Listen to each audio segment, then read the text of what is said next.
is available. This is just a first note. Second, we are very flexible here. We thank you very much for being with us. The overall theme is a big challenge. Challenge in coffee trade is a challenge to discuss here. So we have been reconsidering how to do this in the best way possible. Thank you so much. The best way is that in order to discuss this, we have a very big, high-level, distinguished speakers. And the purpose of the World Coffee Conference is to bring the best and share and discuss among us. So, first of all, thank you all for being accepted to be here. I think the presenter has given you a presentation. I can give you very quick round to tell you who we have the privilege to have with us today. Second point is that we have an overall question, and as I say, the challenge of talking about challenges of trade is very high. So there is one side, whatever is related to how the market is evolving, how the relation between different origin and different coffee, how the price volatility is impacting this. And the second one will be focusing more on how the changing regulatory framework has an influence on this. So this is the overall concept we would like to discuss. And let me just present more in detail who we have here today. So maybe we have an order because we divided in two groups. However, you can see in the screens, the idea is that as we have the advantage of all of them here, we will ask different questions to different people. But what I promise, that we will push them to give us the solutions. I don't want only to be here and cry and complain and be sorry. What are the solutions? What action should be taken? And I also would like to know from all of you who should do what. Because then it's not just to share knowledge, but to provide solutions. Do you agree on this approach? First of all, if you agree, that's what we try to do. Third point, as this is a panel, we were discussing presentation or presentation. Ideally, we didn't need presentation. However, there's been some indication that some of the element is good to bring to the common agreement. We have a large audience with different expertise and knowledge, so we have refocused on some presentation. Now, who we have here? We have representatives from all range from of the coffee value chain. We have representatives from traders, roasters. We have representatives from association. We have representatives from India. So we have a very rich range of expertise and knowledge. So in the list, and there is no specific list, but just the way they are presented here, we have, first of all, our friend Trishul Mandana is the managing director of World Cafe, so one of the leading coffee trading company in the world, and please, a round of applause for him to be with us. Then we have Juan Esteban Orduz. I think nobody doesn't know him, everybody knows him. He's the president of the Colombia Coffee Federation. Yes. Of North America, yes. In case you have the microphone to speak. Then we have also the privilege from Unilever here, Mandip Shimtuli. He's the procurement head, but very much engaged in sustainability, and I think he has a lot of experience, a lot of way to contribute to this discussion. And again, Amit Pant, Senior Vice President of Tata Coffee. Tata Coffee is one of the sponsors here. We have been listening to some of your colleagues there. We have a very interesting discussion before. He has a lot to contribute to this discussion. Thank you. Then, as I said, still in the same panel, we have Mario Cerruti, who is from Lavazza, but here has a different hat. He's representing the European Coffee Federation, and he's the one that will be giving some highlights about one of the regulations, that's the one on deforestation. Okay, Mario, thank you. Ramesh, the president of the Coffee Export Association on India, from Bangalore, and also, you know, friends. We've been also the opportunity to have a lot of interesting discussion, and this will be sharing with you. Monsieur Ansel Gouton, then is there on my left. He's the president of ACRAM, who is the African Madagascar Robusta Coffee Agency. Monsieur Gouton, merci, bienvenue. He's going also to have some highlights on more broader change in regulation. The reason is, when we prepare for this panel, there was the interest not to focus on one regulation, but on changing environment. So agrochemicals, due diligence. So there are a number of things happening in the sector. We want to understand with you why they're there, what they're for, what are the issues, how to solve it. And finally, this is on the left. The extreme left, this is Michael Buki. He's based in India. He's from the European Commission. He's the head of the economic sessions here in India. Thank you, Michael. Now, as I say, the question, we wanted to start in a more general way to go then to a more specific way, focus on the discussion. Here, what we know that the challenge of coffee trade are there. We want to discuss how the coffee value chain is evolving. As I say, the market in general. Of course, demand and supply are the key to determine the distribution, the value, the volatility, and the governance in the supply chain. So we know there are a number of factors affecting this. We've been also hearing here these days. One is, you know, changing the climate. We know recently how this has been always affecting. If you've been the other day, we see the evolution of prices in the coffee sector. This is a common thing for agricultural-based commodities, big volatility. And of course, this has an impact on all the actors, but specifically on farmers. The second point, this is related to what systems are in place to manage the supply chain. And the third one is what strategy are needed to make the trading more sustainable. Now, I will start with a round of questions, having in mind, I say, we have a large audience with different expertise. So try to be also very clear. And I want to start, as we discuss, from Trishul.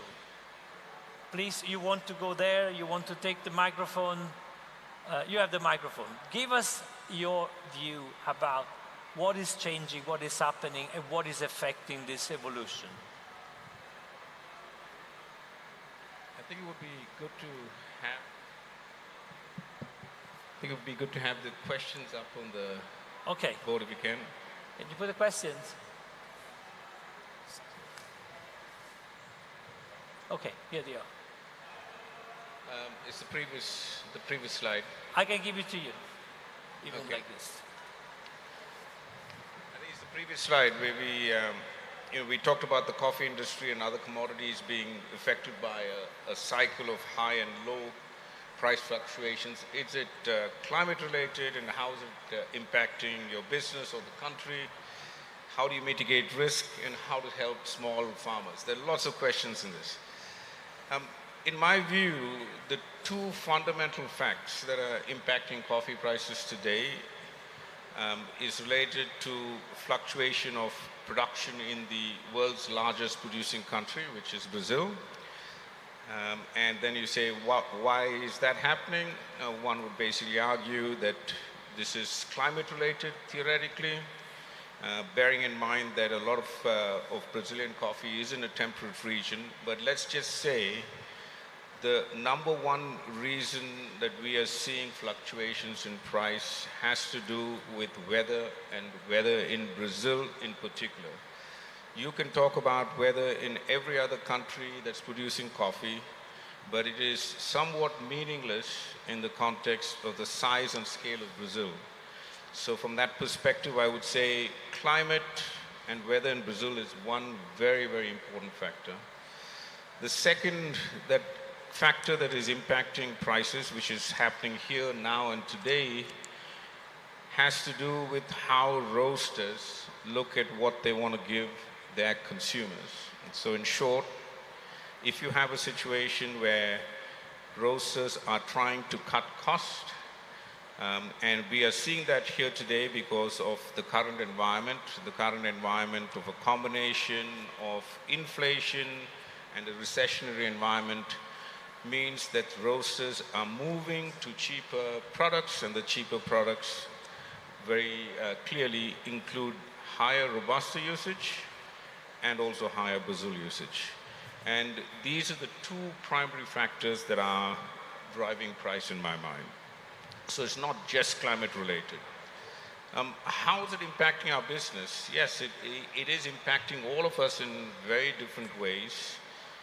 I think what I am most concerned about what I have seen in the last 12 to 18 months, we have seen prices globally over $2 in New York, with very high prices, especially for washed Arabica coffees.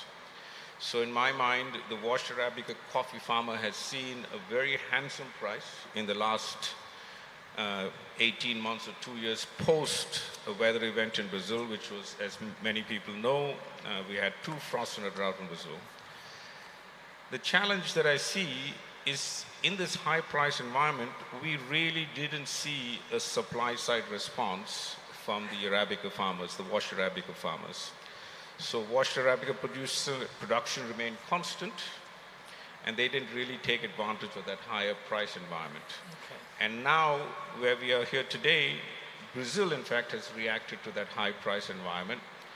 And when you combine the higher production of Brazil with the fact that the roasters are looking to move to a cheaper product, what we have seen in the last 3 to 4 months has been an incredible shift into Robusta and to Brazil unwashed naturals. And clearly what we have seen, which is very disturbing for me, is a very significant reduction of the price of washed Arabica coffees. In my view, that's not going to change anytime soon, rather sadly. So from that point of view, yes, I have huge concerns, just like I think a lot of people that are in these washed producing countries, in terms of what it means for the future of these countries. It carries all sorts of risks for us. The bigger the production in 2 countries and the smaller the production in washed Arabica countries, it makes everything from our own operations to the way in which we can manage price risk in New York very, very challenging. And then finally, how to help smallholder farmers, which I think what most people want to hear about. I won't lie, it is very, very challenging because ultimately the answer lies in the smaller holder becoming significantly more efficient or receiving assistance. Or my personal favorite theory on this is that if you, let's say, force or encourage, maybe is the better word, roasters to start using more washed Arabicas in their blends, I think that's one way in which you counter the reduction in these values.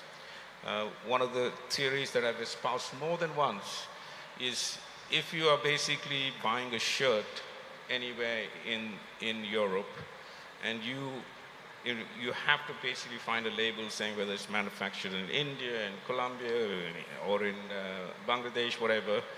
Why can't roasters be obliged to actually say where they're sourcing their product in order to put it on the shelf? So you can well imagine if roasters are obliged to actually put that data on their packs in the shelf, it is then going to create an uncomfortable reality for them in terms of pressure, let's just say, from environmental groups, to say, okay, why are you not buying coffee from Guatemala or Colombia or India? And that creates a real demand in my mind for these origins, and it's one way in which I think we can see or achieve higher prices for wash producers.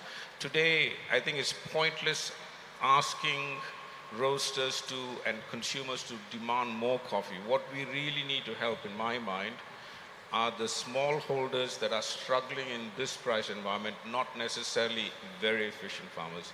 And we need to be very clear. And sometimes, in my mind, the world's not very clear on that theory. I'll pass it on. Okay. Well, thank you, Trishul. I know you, and I know what the focus on this. Now, of course, we are also weighed by the antitrust, so we cannot talk about prices specifically. We have here an interesting combination who in the value chain has a different roles. And again, going back to the main theme is there are this volatility, and one way is you are in between the farmers and the roasters, so you have your perspective, but of course in the part of the chain they all are affected by that. So maybe taking from this, who would like to, and then I have a producer country, we have Colombia, and then we have number of roasters, you have the exporters. How you see, but I say, the key point is this volatility is there and depends on different factors, as you say. Some is because of the size of the different origin, by the climate, and some other factors. That's given, right? The point is how this combination of what kind of the roaster decide to blend in the coffee, it's something that I don't know if you're willing to discuss, but what I'm more interested in say, what is with the farmers? Because they are the one, at the end of the day, they are more affected in their own life, on a daily life, about this volatility. Now, from an industry view, please, Thank you, Gerardo. Just to add to what Trishul said, while he captured very well the upstream risks which farmers face and intermediaries face, I will focus the next few minutes on processed coffee. Okay. A quarter of the world's trade today, and we are talking about challenges in coffee trade, yes, is soluble coffee, right? And soluble coffee by itself is exposed to all the risks that Trishul mentioned, because 60% of your cost is bean coffee, right? So the risks on price, the risks on climate, the risks on counterparties, all the possible volatilities that he spoke about, you're exposed to that. And in addition, you have a very, very dynamic regulatory environment to tackle. Okay. So if you look at the way things have changed over the last few years on, say, agrochemical residues or food safety, food hygiene, this is something which has kept the producers around the world on toes. And it adds to the challenges that you see today in the world of coffee production. Especially when you're a B2B producer, you are participating in the world trade. You today find that the laws change more rapidly than the capacities which are built on the ground to take care of those challenges, right? If we have a change as far as, a regulation on food safety is concerned, or say residue limits change, we have to necessarily give first ample amount of time for origins and producers to see whether the capacity is there or the relevant education is there for them to come up to speed. Secondly, things like, the challenge when regulation is different for different parts of the world. So what's a specific regulation, what it might mean to you in, say, the European Union, would not be true for other parts of the world. So a producer like us has different challenges when you address different market segments around the world. And this is something that we have been grappling with over the past 5 to 10 years, because the scene has been changing in a very, very dynamic manner, right? And I would strongly urge, when you look at situations like this, we have to first build capacities on the ground before you change regulations. Because you do it faster than the producers or the origins, you always have a challenge in terms of keeping up. Okay. Thank you so much. I think Ramesh wants to add something on that. And just to recap, I mean, you say that the changing regulatory environment is a key factor that is affecting it's a significant challenge. Okay. Now, I think the micro is not on.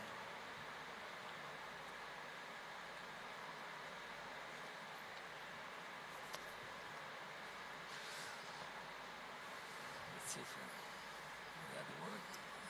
I don't know. I'll try to. No. Okay. Go ahead, Ramesh. I would address No. the issues raised by Trishul. Can you hear him? No. I don't know. Mike, why don't you go there? Oh, this one. Okay.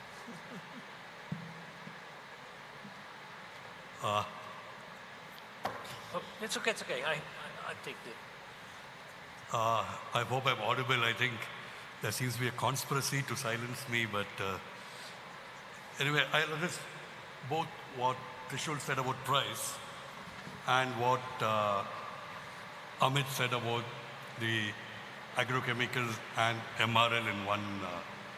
See, the price is obviously impacting the grower, but the grower has very little choice in a change. It's not, see, coffee is a perennial crop. You cannot just change from one crop to the other at a very short notice. It's also grown at a higher elevation where you have very little choice of what crop you can grow. But I think in India, at least, you can see that there has been a shift away from Arabica towards Robusta, which seems to be in line with what Trishul was saying about the market. So the growers are responding in a very slow manner to the need for more Robusta than there is for Arabica.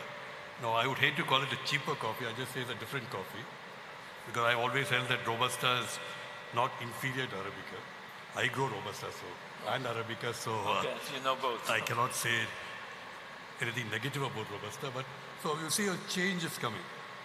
Now, whether it's good for the market, bad for the market, as a grower you cannot, but the grower is hurting. What is obvious is with these changes is the grower is hurting. The second point, leading further what he said, which he did not elaborate, was the concentration of production in two countries, in one or two countries, is dangerous. You saw what happened when entire manufacturing industry concentrated in one particular country. And when there's a supply shock, it goes causing a recession. So I think it's not ideal that we have production concentrated in just a couple of countries. So I think we need to look at that. Okay. The second point, I'd like to add to what Amit said about, okay, another thing which you did not want to mention was the track and trace. See, now track and trace is being applied on the grower. With the new regulations, they're saying put in track and trace so you can track from which farm it comes. But being fair to both sides, should the track and trace also not apply to the roaster? I know Mario would not agree with this. He was shaking his head vigorously when Trishul said it. But that's one point. But main point I was talking about agrochemicals. Now, a farmer is forced to use agrochemicals for various reasons. In India, we use very little agrochemicals and not a big issue. But you will see that in the European Union, just for an example, almost all agricultural commodities, they fix the maximum residue limit at 0.01 ppm or less. Now, here I would like to quote, with Mario's permission, an old ECF, European Coffee Federation paper, where they mentioned glyphosate, for example. Now, glyphosate, which we all know is a herbicide, in the case of coffee, is 0.01 ppm. But in the case of rice, is 0.2 ppm, which is, 0.1 ppm, which is 10 times higher. So the residue limit is permitted in rice 10 times higher than in coffee, and 20 times higher for oat and barley. Now, the consumption of coffee, as per the ECF paper, is about 30 grams. But the consumption of rice per day is 200 to 300 grams. So you're consuming more rice and less coffee, but the permissible limit for rice is higher than coffee. So that forces you to think, are we really addressing a toxicological standard, or is it something else? Because if it is poisonous, it should be equally poisonous for rice or wheat. In fact, the limit should be lower for rice and wheat than it is for coffee. So I think the problem is that the EU standards for pesticide residues, or I mean agrochemicals, because glyphosate is not a pesticide but a herbicide, is based on hazard, not based on risk. So what you're asking for, my solution, which may not be agreeable to the other panelists, but I think that all these limits should be based on the risk-based and not hazard-based. The EU has openly admitted is hazard-based, whereas Codex Alimentarius, which was the standard earlier, is based on risk. So I would say that, one, the limit should be based on risk and not on hazard. The second point is that what again Amit said about the frequent changes.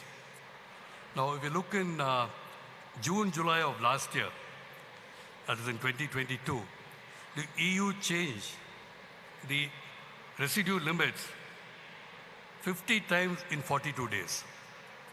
So I don't know how scientific studies could be done that you could do 50 changes in 42 days. So I think that, and okay, further, I don't know how many of you are familiar with a very harmful chemical called imidacloprid. It's not used in coffee, but it was on the prohibited list till recently. Now, EU has permitted the use of imidacloprid for a temporary period. And glyphosate, despite its known harmful effects, is still not banned. So you have these frequent changes. So I think the reason they're given for allowing a banned chemical was that we need to wait till a suitable alternative is found. So I think that we should not just keep changing it. We should wait. If you find something is toxicologically not safe, we should give them time to develop an alternative and not change the rules so frequently. So I'm sorry I took up a lot of time, but I shall not address the other issues. Thank you very much for your clarification. Now let's move to the other side of the table, to also from the producer side, and then see comment, because there are a lot of issues here that we brought in. So let's see what the large world producers telling us on this and their reaction. Thank you everyone. It's much easier to speak like this, so that's why I do it. In November of 2021, you may recall that there was the meeting of the COP27, or I think it was in Glasgow, and Tom Friedman wrote a column in the New York Times saying, I don't know, it's kind of wants to kill you, this thing. The New York Times, and he used the title of a book for his column that said, everybody wants to go to heaven, but nobody wants to die. And every time I think of that title, I think of what we're facing right now. When Gerardo sent me the questions about the panel, I thought, okay, we have to talk about volatility and we have to talk about regulation. So how do those connect? So, although my son claims that I have a teenage son who claims that I am old-fashioned, almost obsolete, I said, okay, I may be obsolete. There are much smarter people than me in this panel. So I will check with ChatGPT. I will ask the question to ChatGPT. So I asked the question in many forms and ways. What causes price volatility in coffee? Weather conditions, crop diseases, global supply and demand, current exchange rates, geopolitical factors, market speculation, economic factors like inflation and those factors. They said it's market information, news and information that comes that is publicly available, and environmental concerns. It said, now we're talking, we're connecting dots. Good. So it said, growing awareness of sustainability and ethical sourcing practices can affect prices as consumers and companies seek out coffee producers, coffee produced under specific environmental and social conditions. Sounds interesting. So then I said, okay, now ChatGPT gave me in many ways, forms and shapes, the same answer. And then asked in the second question, in different ways. But the basic, the nutshell is how to deal with coffee price volatility. Then it said, you know, diversify suppliers. Oops, threshold. Oops, diversify suppliers. So you don't get the Colombian, get the Honduran, get the Brazilian, get the, fine. One big red flag here. Hedging, managing inventory, long-term contracts, cost control, price adjustments, consumer education, market research, and alternative ingredients also connected. Alternative ingredients meaning coffee or not coffee, no, or meaning Arabica versus Robusta. So back to a conversation we had with Trishul this morning. So now we have two things, and we connect the dots. So price volatility has to do with the environment, has to do with responsible sourcing, and has to do with the regulation. Because if regulations are issued that can affect supply and can affect the situation of farmers and can prevent products to enter major markets, there will be a consequence in price. And we're talking about 25 million people that grow coffee in the world, and live off coffee. It's more than 120 million people all over the world, many of them here in India. We're talking about 70% of them are smallholder farmers. And we're also talking about that coffee is produced between the tropics of Capricorn and Cancer, which is where most of the climate change is happening. So I thought it's kind of funny that developed world wants to fight climate change by punishing people who are in the most affected area of climate change. So again, who's paying the bill? Of course, the farmers. This was one of the conclusion. And then I had the dots completely connected. I said, you know, Gerardo's a genius. He just gave us two apparently unrelated questions that are completely connected. And that's a big concern that we have. And I will not go into what we're talking about the deforestation regulation in Europe, but there are many other regulations and many others will come. The question is what to do with that and how to deal with that. And I'm going to propose a solution in the end, which is what you want us to do. I'm not going to have a little proposal, but let me ask you a question. What happens? Assume that each of you is a coffee farmer. Our CEO, Germán Bamón, he is a coffee farmer himself. And you get, for some reason, you cannot get certified for deforestation. So your coffee cannot go into the EU. And your main customer is the EU. So what do? You can do, I guess, two things. You can switch products and maybe tear down the coffee trees and put cattle, which is going to have an even worse consequence on the environment than was intended. Or maybe you will sell your coffee very cheap to another market. So you will go to some place, not the US, let's say the EU, let's say the US. So, and this is something we discussed with Trishul. Trishul, the one who, I'm going to give you the credit for this. He's the one who brought this up. He said, if I'm an Ethiopian farmer and my coffee cannot go to Europe, which is my main market, what do? I will sell it very cheap in the US. What is that going to do if that happens in a massive way? That's going to take down prices for everybody, including Colombians. And this is not an issue about Africans versus Latin Americans and so on, but this is a situation that's very concerning. We're all very happy with saving the environment.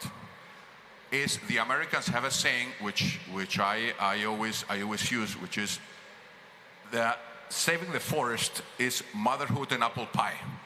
No one can be against it. No one. The question is not if we're going to do it. The question is how. How can we make sure that or how can Europe make sure, and we as a coffee value chain, that we protect the environment, we make sure there's no more deforestation, but is that going to happen at the expense of the farmers? At the expense of ruining the farmers? how is that proposition going to work out? I understand there's a good intention. I know that the European Union is working on how to implement this. If you ask me, from what I have gathered talking to a lot of people in Europe and in the coffee market and so on, they have no clue yet. Not because they are not capable of doing it, but because it's a difficult task, and you have to spend more time on the ground and seeing what's happening in the farms, what's happening in producing countries. That is very important. So at this point, we have a legislation from the European Parliament. We have a regulation that says what has to be done. We don't know exactly how it has to be done and what the consequences will be, and we're less than a year and a half away. And for all of you who are in the coffee value chain, this is nothing, this is 2 seconds. We're less than 1.5 years away from the legislation to be in place. So how are we going to deal with this? It's going to be very difficult. So what we've been saying, and what my proposal is, we need to get the European Union to have like a buffer period for this to be seriously thought, that the implementation has to be thought in a much serious manner. Producing countries, I mean, they get closer to producing countries, see what happens on the ground and what's feasible and what is not. And after that, we can apply the legislation. Because if not, and I'm going to quote partially Tom Friedman away. In this case, everybody will want to go to heaven, but someone else is going to have to die. So my recommendation is, let's be serious about this, give some time, and let's give producers time to adapt to the adaptation. Thank you. Very interesting. Can I just add? Just the comments. Can you hear me? No. Can you reconnect to what video? Well, first of all, I think we all want to eat the apple pie, but not all together, otherwise it'll get sick, so we have to be careful on that. But before I give because I think Pradeep wanted to say something, if I allow, and I think I want to give the opportunity to everybody to speak. Of course, also you have to make sure that when I eat, there is some regulatory elements in that, because you can eat, 10 apple pie and get sick. So also, I think your parents try to educate you to eat properly. So that is also an element to be considered. But Pradeep, please. I hope you can hear me. Yeah. So first of all, thanks for having us here, and I must compliment Juan for doing the chat GPT suggestions on price volatility, and by the way, I think it's all right. So that we must also compliment the research behind chat GPT. Most of what is said is absolutely right. So coming to the issue of the price volatility, and I think Trishul really touched upon it beautifully when he basically started to talk about the supply issues. And I think it's indeed correct that a lot of what is to do with price volatility today is in relation to the availability, and we are seeing it, we are observing it, and I think the main important point, I would not like to repeat what the others have said, but the main important point is that it's here and now. It's no longer an issue on resilience, which is going to happen, say, few years from now. We are clearly observing it in all the agri commodities in which we play, that this is impacting us here and now, and we need to really address the challenges behind it. So I would just like to sort of give a few examples, because a lot has been said about coffee, but what we do in tea, we started close to around 10 years back when we founded the Trustee Code along with several other suppliers as well as consumers, and we basically have been doing a lot of work to improve the sustainability in the tea plantations in Assam, West Bengal and South India.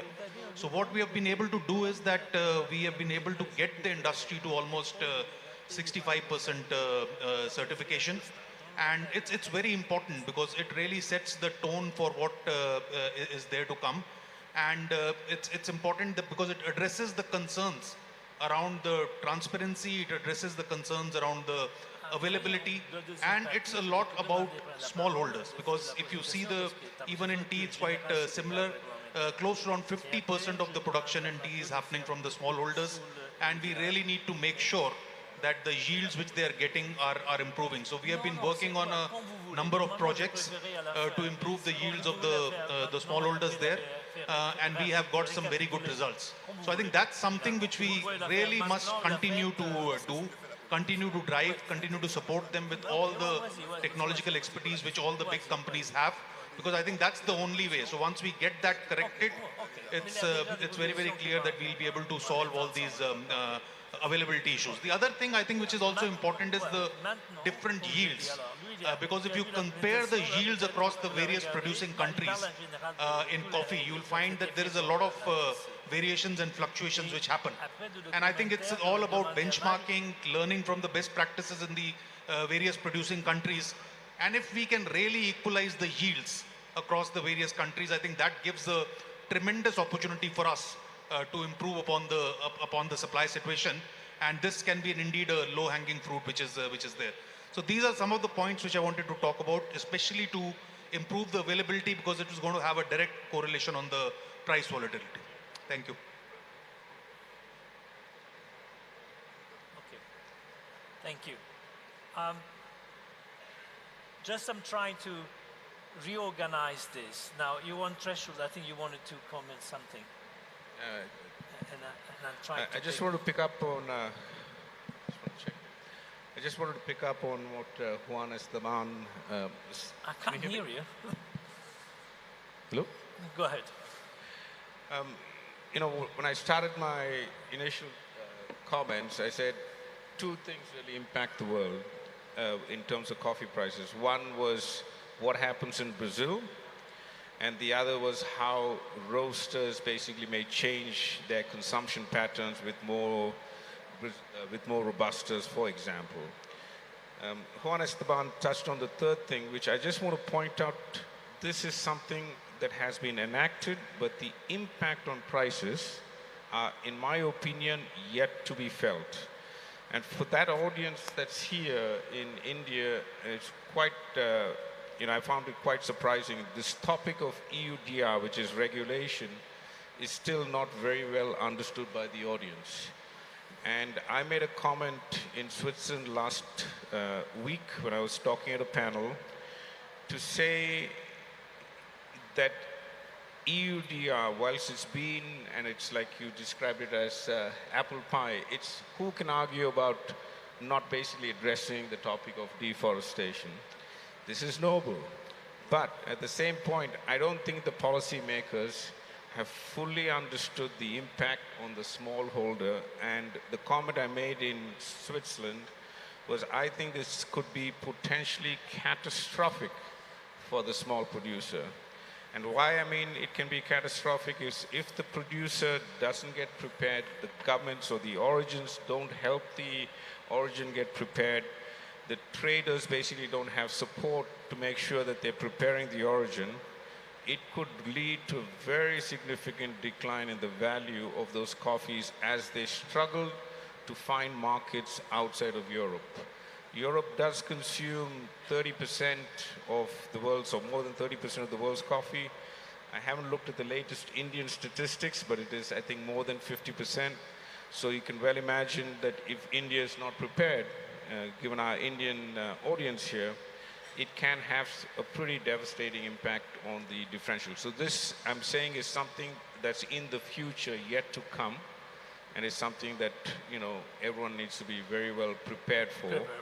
And I second the comments of Juan Esteban, where the policymakers have reacted to pressure from their constituents to enact legislation.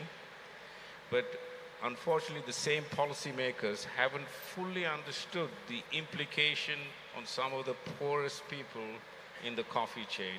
And my biggest fear is that it will dramatically impact the poorest people in the coffee chain and put them out of business if we are not careful. So I would call upon the authorities, in this particular case here in India, the Coffee Board, and of course in all of the origin countries which are perhaps maybe ignoring EUDR. And I have basically been in a few countries where I think there's some combination of either disbelief or this will not happen or how are we going to do it.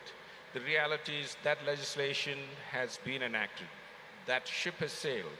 So now then the question is, should these origin countries be helping their farmers? Should these origin countries be putting funds to basically help the farmers? How do we actually collect the data? How can we collect the data efficiently? Because you can well imagine if you have a country where it's very expensive to map all the farmers, that again puts it at a disadvantage to a large country that's able to collect the data very easily. So in short, this needs to happen at the origin countries, and I would agree with Juan Esteban. I think European policymakers need to understand the impact on the poorest farmers and then also help them prepare getting ready for this legislation, not just say, okay, this is it, you deal with it, not understanding the consequences on the small producer. Okay.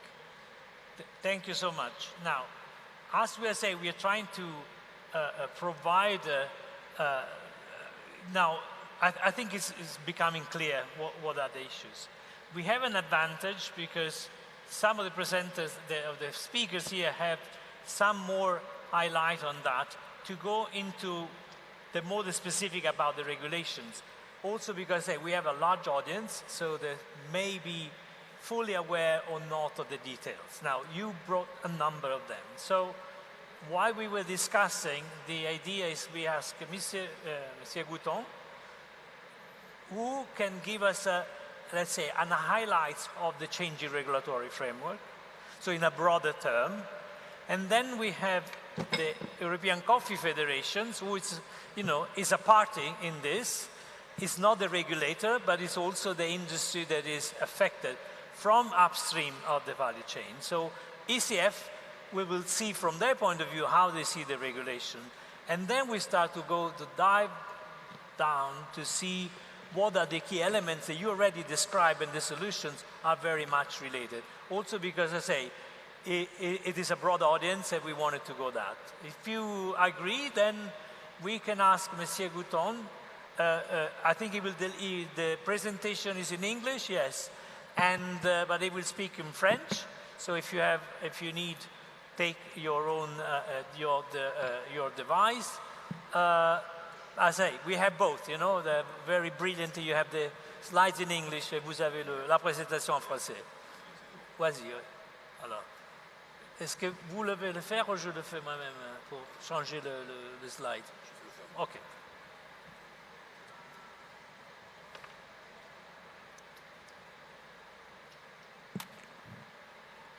Bien, merci. Okay. You know that it's very easy for me to make my intervention in French. They tell me that you have many interpretation in many languages.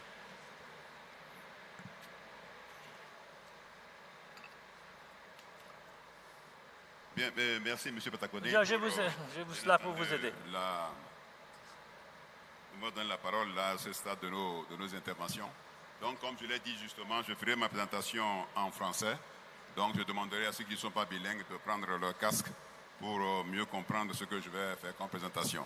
Donc, il s'agit bien entendu de l'impact de l'évolution du cadre réglementaire et des obstacles au commerce mondial du café. C'est bien. Excusez-moi, mais il faut le mettre là. Ah bon, d'accord. Je suis assez grand, taille aussi grand. Pardon. Bien, alors donc, en fait, le plan de l'exposé serait tout simple. Hein. Donc, dans un premier temps, je parlais de l'évolution, bien entendu, du cadre réglementaire et des défis subséquents. Et ensuite, dans un deuxième temps, je ferai des propositions pour vous permettre d'être très à l'aise sur ce que je vais présenter. Si, bien entendu, M. Pataconi me le permet, parce que c'est tellement qu'il va me poser cette question, j'aimerais anticiper déjà sur la réponse. Donc, comme vous le savez, le mes slide. Oui. Donc, comme vous le savez, justement, bon, le café vraiment reste encore un produit de grande spéculation. Nous sommes conscients, justement, de l'importance économique de ce café, mais je prendrai plutôt l'aspect qui relève de nos producteurs, qui sont extrêmement dépendants de ce produit, qui occupe une place prépondérante sur le marché international. Nous connaissons bien entendu tout ce que ça rapporte aux pays importateurs, mais au détriment, permettez-moi de le dire, au détriment des pays exportateurs. Donc, malheureusement encore, on se retrouve confronté à l'évolution d'un cadre réglementaire qui est tellement contraignant pour nos pays exportateurs, donc les pays producteurs. Et ces obstacles ont nécessairement un impact non négligeable, comme je l'ai dit tout à l'heure, sur le commerce mondial du café. Je vous parlerai dans le premier temps de l'évolution alors de ce cadre réglementaire et des défis subséquents. Donc, la réglementation sur la sécurité sanitaire du café, évidemment, défi de s'assurer de la qualité et de l'uniquité du café. Respect des normes de sécurité alimentaire. Respect, bien entendu, aussi des limites maximales de contaminants. Respect aussi des normes sanitaires et phytosanitaires. Il y a aussi le défi de traçabilité, qui est aussi un aspect qui fragilise encore beaucoup plus nos producteurs au détriment des pays qu'on appelle pays consommateurs, qui, bien entendu, tuent l'essentiel de la traçabilité dès que le produit arrive, comment dirais-je, à leur niveau. Donc, en fait, il s'agit de mettre en place des systèmes pour limiter, voire éliminer les risques de contamination. L'existence des bonnes pratiques d'hygiène et des bonnes pratiques aussi agricoles. Donc, dans un deuxième temps, nous parlerons bien entendu de la réglementation sur la sécurité environnementale et phytosanitaire. Ceux qui m'ont précédé ont abordé de long en large cet aspect environnemental et phytosanitaire sur, comment dirais-je, les produits que nous transformons, bien entendu. Donc, il y a la protection du café contre l'entrée et la propagation des maladies des caféiers et des ravageurs. Nous avons aussi également la mise en place des systèmes d'analyse et de risques sanitaires afin de déterminer le niveau de risque. Il s'agit de délivrance de certificats phytosanitaires pour les lots à exporter. Donc, la réglementation sur les aspects sociaux et les conditions de travail, c'est aussi un aspect qui est déterminant aussi dans tout l'itinéraire technique de la production et de la transformation. Donc, il s'agit de la santé et la sécurité des travailleurs, le droit des travailleurs, le travail des enfants et l'importance de l'école, logement et conditions, bien entendu, de vie. Et aussi, il s'agit de la discrimination, etc. Mais il y a des défis à relever, et ces défis sont assez encore contraignants. C'est la nécessité de contrôle de qualité avant exportation pour bénéficier des surcotes sur le café, et la nécessité également d'assurer un meilleur suivi des statistiques d'exploitation du café en améliorant le système de collecte et de traitement des données. Cette nécessité de suivi aussi du respect des prix fixés pour éviter la surenchère. Également la garantie de financement producteurs et leur organisation, acheteurs et bien entendu exploitateurs. La nécessité d'une meilleure compréhension du marché à terme, marché physique par les acteurs de la filière, surtout les petits producteurs. Vous voyez, après avoir listé toutes ces contraintes, vous comprendrez à quel point aujourd'hui vivre du café devient un véritable problème pour, bien entendu, nos producteurs et même nos transformateurs à la base. Nous avons des propositions, bien entendu, à faire pour les besoins de la situation afin de surmonter les obstacles au commerce du café. Mais vu du côté, bien entendu, de ces petits producteurs que sont les producteurs africains. Ces propositions sont les suivantes. Nous avons deux propositions. La première proposition, il s'agit de renforcer la coopération entre les acteurs pour une production plus vertueuse du café. Et la deuxième proposition, c'est instaurer avec nos partenaires commerciaux un cadre inclusif du dialogue. Donc, pour la première proposition, comme je l'ai dit au début de ma présentation, il s'agit de renforcer la coopération entre acteurs pour une production plus vertueuse du café, afin notamment d'améliorer les programmes de recherche et les implémenter dans les pays producteurs, d'améliorer la productivité grâce à l'utilisation d'un meilleur matériel végétal adapté, d'introduire des techniques et des technologies toujours plus adaptées de lutte contre les principaux bioagresseurs des vergers et des productions.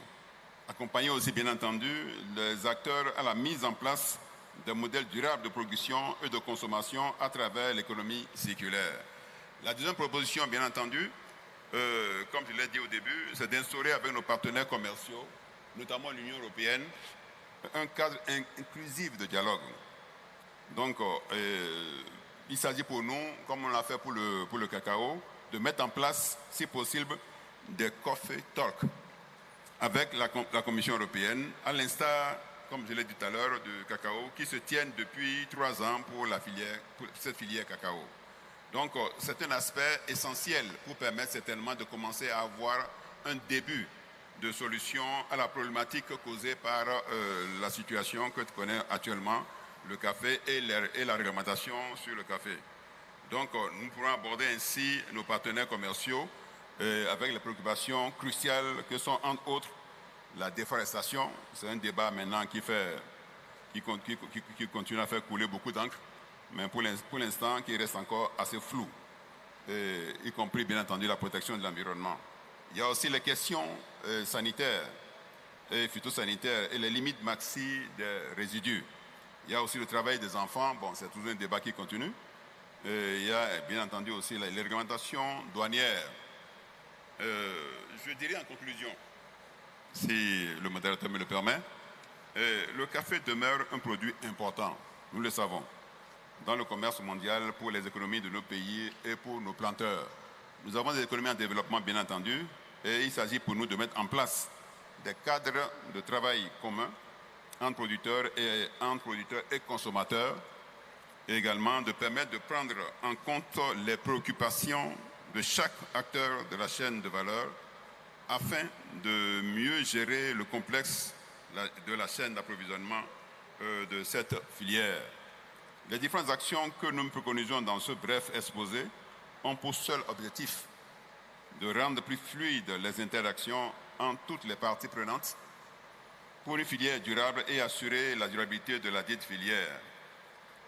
C'est des éléments essentiels pour nous pour pouvoir assurer, bien entendu, la durabilité dans ce secteur d'activité et permettre à ce que, si ces conditions sont réunies, que nous puissions, et beaucoup de prédécesseurs, de ceux qui m'ont présenté l'ont rappelé, veiller à créer un cadre favorable pour un revenu décent pour nos producteurs. Parce que ce débat continue en ce moment. Et si nous ne trouvons pas une solution appropriée face à toute cette réglementation, nous allons progressivement tuer la production à l'origine. Je vous remercie. Merci.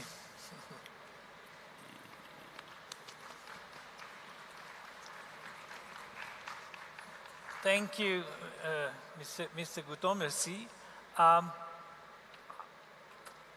It was a broader point. Now, I think we can jump directly to Mario. Has been very silent. I kept him quiet, but he's a friend, so I can do this.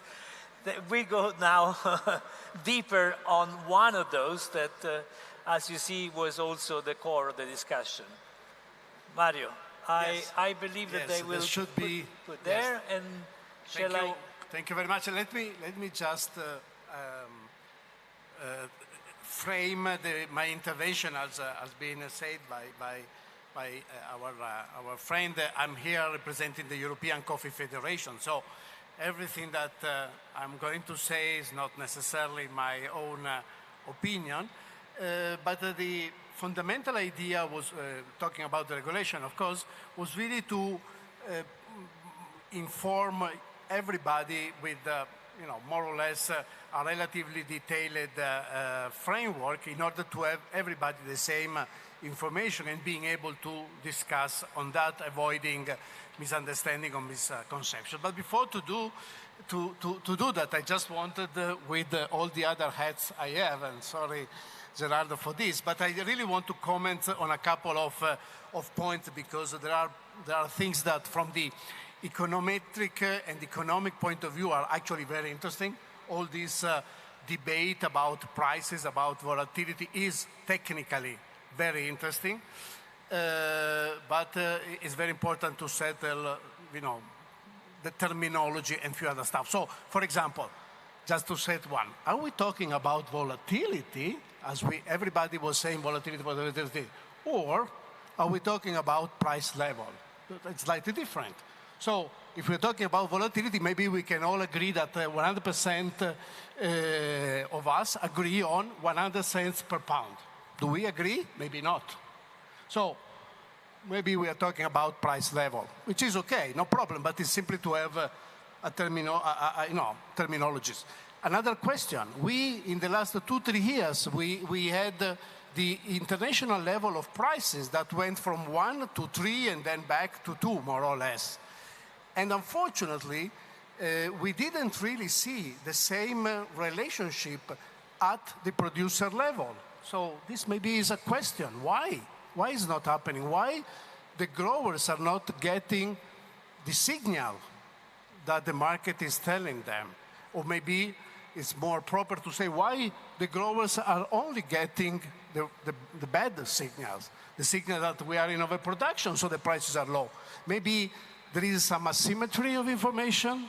Maybe there is some lack of transparency. We should ask also this question to all of us. And last point I wanted to make about changes in blend. Changes in blend are good, all the stories that the roasters are lowering the price of blend, etc., etc. Okay, I don't want to discuss that, fine. But please consider that the majority of the choices are done by the final consumer. So in an environment where you might have an economical crisis moment, for example, as we have in Europe or in particular in Italy, in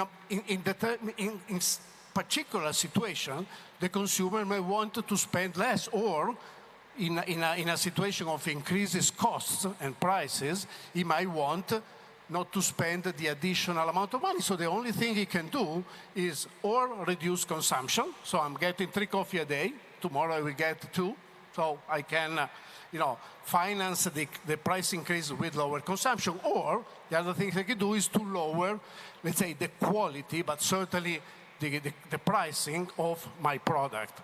And so in that case, if you work on that, on the components of a blend, in terms of Arabica, Robusta, specific qualities, you have an impact and you have a change. And this is the final consumer making the change. And if we don't consider that, again, I'm simply saying these things because we are making a discussion that, to say the least, is not, let's say, sophisticated as it should be. Oh, having said that, I'm sorry, I really apologize with you, but... You are panelists. Yeah, no, I don't want to abuse, but again, now let's go back to the regulation. As I said, let's try to explain as much as and the best I can the regulation. So let's go, Gerardo, please. Oh, yeah, thank you. So, well, first slide was about who is ECF, very quick one. ECF is the association representing the European industry, etc., all the countries, all the bigger companies, etc., but also the very fragmented sector that we have in Europe with hundreds and hundreds of roasters, traders, and various operators in the coffee sector. This is the extract of the European official journal where in 31st of May was the regulation approved and published on the official journal. So in Europe, that means that this is a law, is effective, and it just happened that the law says that it will be applied as of 1st of January 2025. So this is the starting point, just a precision, just to be precise. In Europe, this is also good for exports.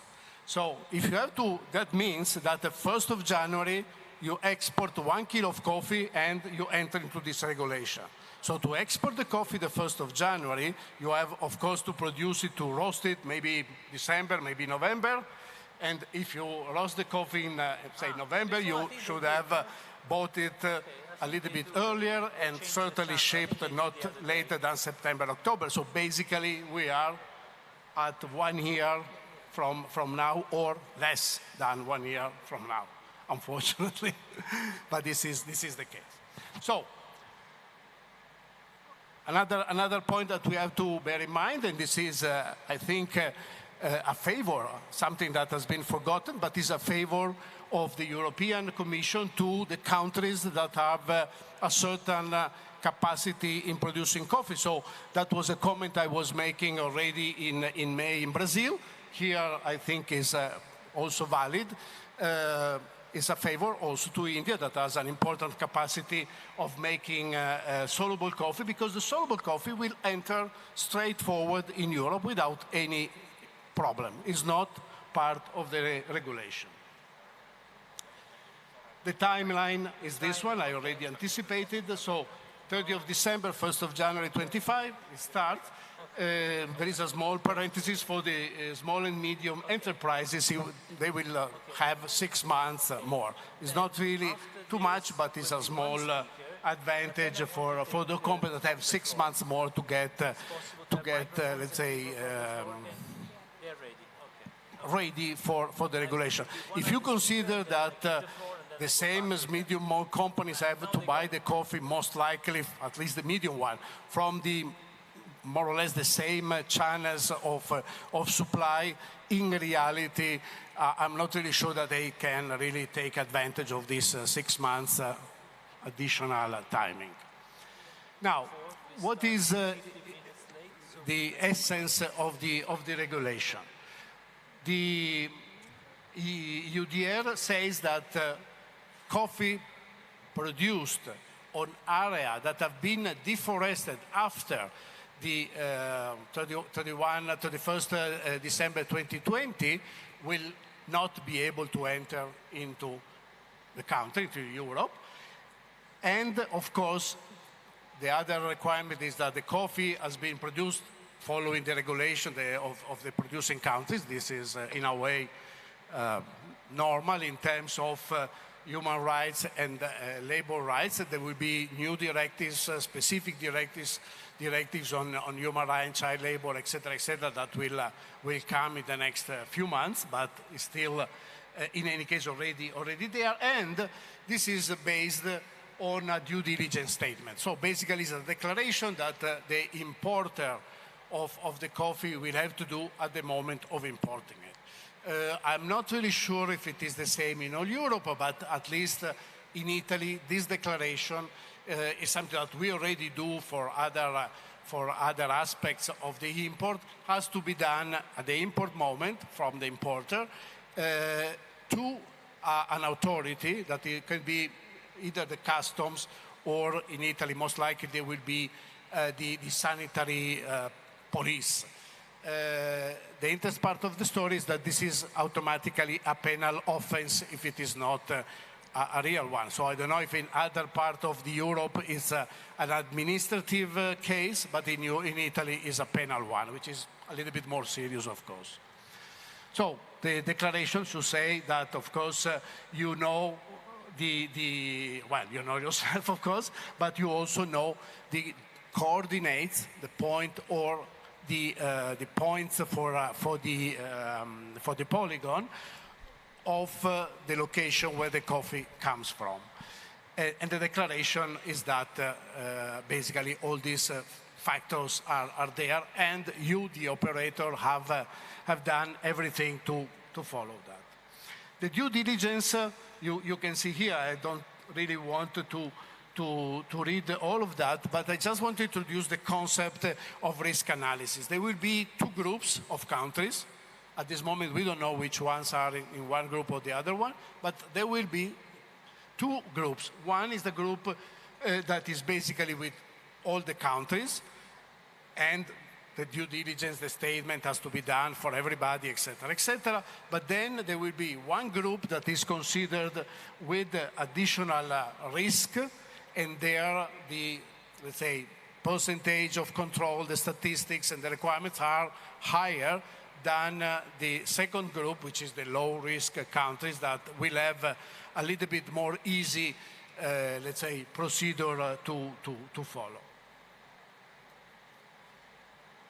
Now, let's just quickly stay on this issue of the geolocalization. Geolocalization per se is not really an incredibly complex issue. It's a question of having either one point or a number of points that, create a polygon. It's a technical issue, but I'd say more or less today, almost everybody with a relatively simple app can do that, even for free, with a telephone, with a smartphone. Having said that, and again, there is a lot of debate about the point or the polygons, but it's not really so relevant, I think, at this stage. What is important is that once we know the point where the coffee comes from, then basically you can confront two pictures, satellite pictures, and in a way, I said in quote, it's easy to say that maybe I have a picture of 31st of December 20 morning, and there was a lot of trees and a big forest in that particular point or polygon, and then I have a picture of yesterday and it's completely deforested. Now, if the coffee comes from that area, of course, will not be able to enter in Europe, etc., etc. Of course, there are technical issues as well, because the satellite pictures are not always the same. You have pictures with 10 meters, let's say, precision, or 20 meters precision, or 3 meters precision, and I would argue that maybe there are some military satellite that can probably see your, the color of your eyes from the space. So, of course, a much smaller sensitivity. There is an issue of interpretation of this picture.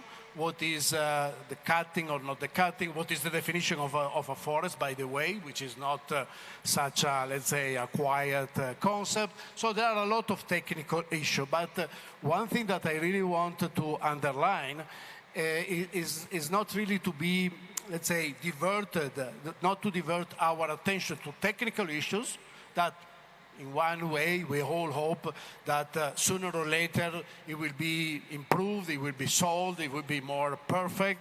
As I said, making the joke on the satellite precision, that is something that is already on its way, as well as the artificial intelligence for the interpretation of the data, etc., etc. But here the point, in my opinion, is really the weak point is really the connection of this data with the coffee, with the parcel, with the grower, and the information. So the point is that all this, let's say, situation should be linked and carry on with the product. So, in my opinion, the really delicate point is traceability, not necessarily all the others. And my point, I would argue that if we don't have a very good system of traceability that has to also to be democratic, there are the need of other characteristics, not just technically valid, we cannot really accomplish what the regulation, what the law would wish. So European Commission worked with the European Space Agency, because of course those are the European experts on satellite. The problem is that the USPA is not necessarily the most expert group of people about traceability, about data management, etc. So they are also struggling a little bit with a lot of, let's say, good capability and good intention, but they don't have a pre-digested solution. So they are working on that. We, as the European Confederation, we are also working with them. There have been already few workshops and few occasions, but we are in the process of, and not really at the end of the story. Here is where we are. There is another interesting development, which is this deforestation map. As I said before, is a technical issue, but of course is also important. And one of the last development is that the European Commission asked JRC, is the Joint Research Center, which is a center for research for the European community, for the European Commission, to get involved into the definition and the management of the deforestation map. So they are the one that should produce the map at different timing of what is considered deforested, what is not, and how it was in the passage of time. And so therefore, to be able, by confronting two maps, to say, yes, has been deforested, or no, has not been deforested. The EU participated into this platform. I think this is something, as has been said before, we all agree, and we all think that is a very important and very positive action to do. Now, this is really too complex. I don't want to enter into that, but just a list of pending things, which in a way we can consider also the next developments that will come. One of the issue is really to have well, the whole management of the information, starting from the grower up to the end. Just to remember, all of us, we have an incredible problem of definitions. There is not a common definition about the existing systems. So, in principle, a grower is that in one case and something else in another one. So imagine from the point of view of somebody at the end of the chain that should put the information together and maybe add all the information without any form of coherence. It's a bit complex. So definition is not there.